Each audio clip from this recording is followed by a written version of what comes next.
Now, by the other side of the token, Skylar Diggins was not high for the fans. She's 7th in the league in scoring and 4th in assists at 18.9 points a game. That's not even the total issue here. It's how bad this gets otherwise. While she finished 1st in fan voting and 3rd in media voting, she was 9th. Wow. And now you're seeing this movement among her haters that she shouldn't even be in this game.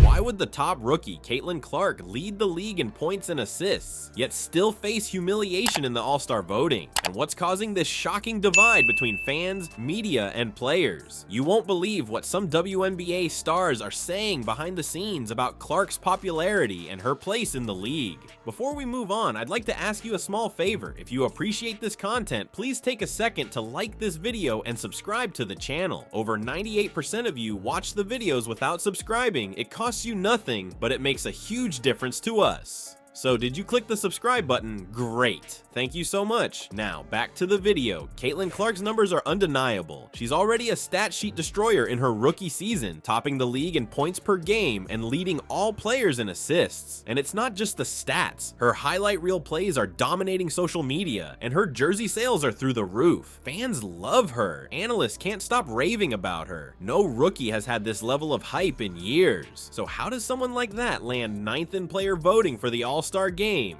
9th among guards. It doesn't add up. Here's where things start to get messy. The fan vote wasn't the problem. Fans showed up in droves for Clark, placing her among the top vote getters across the entire league. The media backed her too, naming her as a lock for the starting lineup in nearly every expert analysis. But then, the player votes dropped like a brick, yanking her from surefire stardom to a number ridiculous for someone playing at her level. And here's the kicker. 6.1 assists, but she missed out on the starting spot because she was so low in the fan vote. While she was 4th in the media vote and 3rd in the player vote. Subtitle right here. Players not high on Caitlin Clark. They can't help it. It's crazy. That's not even the total issue here. It's how bad this gets otherwise.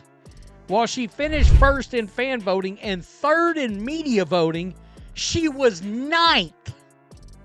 You have players like Paige Buchers, solid but without Clark's eye-popping impact this season, finishing much higher in the rankings. How does that happen? It's not just weird, it's suspicious. Theories have been flying, and they tell a complicated story. Some think jealousy is at play. Caitlin's popularity exploded overnight. It was bound to create resentment, especially among veterans who've been grinding for recognition for years. Others believe it's about the endless media spotlight she's under. Think about it. How many articles, TV segments, and tweets this year have ignored the league's established stars just to focus on Clark? It's the old guard versus the new. The same tension that's marked so many generational shifts in sports. And that's the bigger issue here. This isn't just about one vote. It's about what someone like Caitlin Clark represents. As Cameron Brink recently said, what she's bringing to the league is huge. But let's not forget there's a history here. That history is why her peers may be slower to embrace her. It's about proving you belong, not just being anointed the league's face overnight. But here's the thing, this rift doesn't end with votes. It's also showing up where it really matters, on the court. Imagine this, Caitlin Clark is having one of her signature games.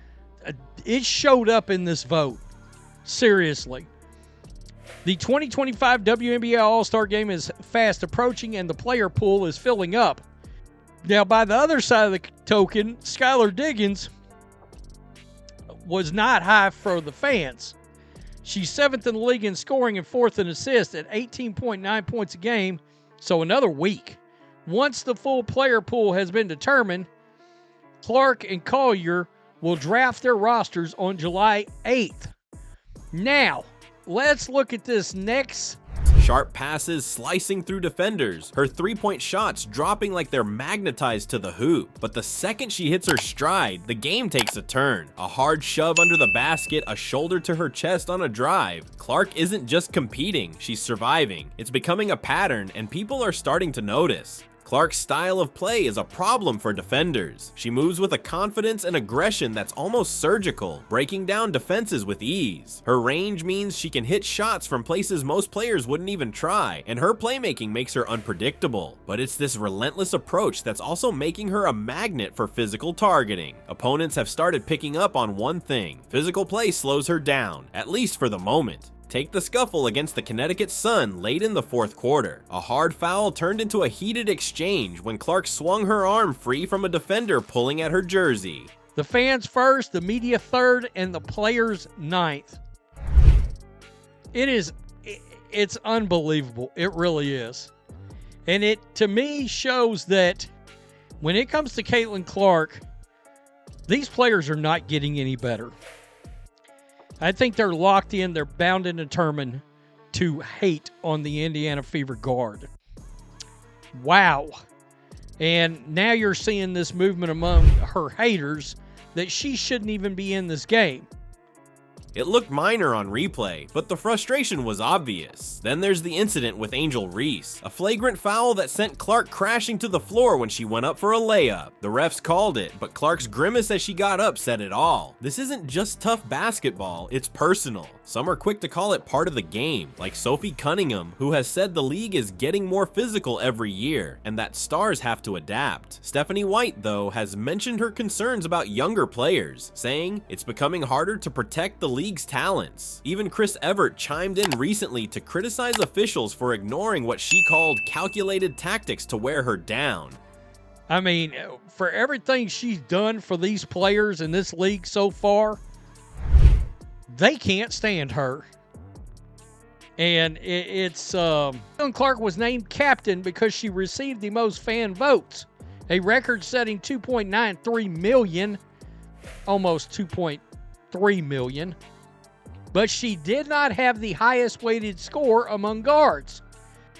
And I think a lot of it's got to do with how popular she is with the fans and the television ratings and everything. We know that they can't stand her for. She was 9th in the fan vote, which accounts for 50% of the total vote.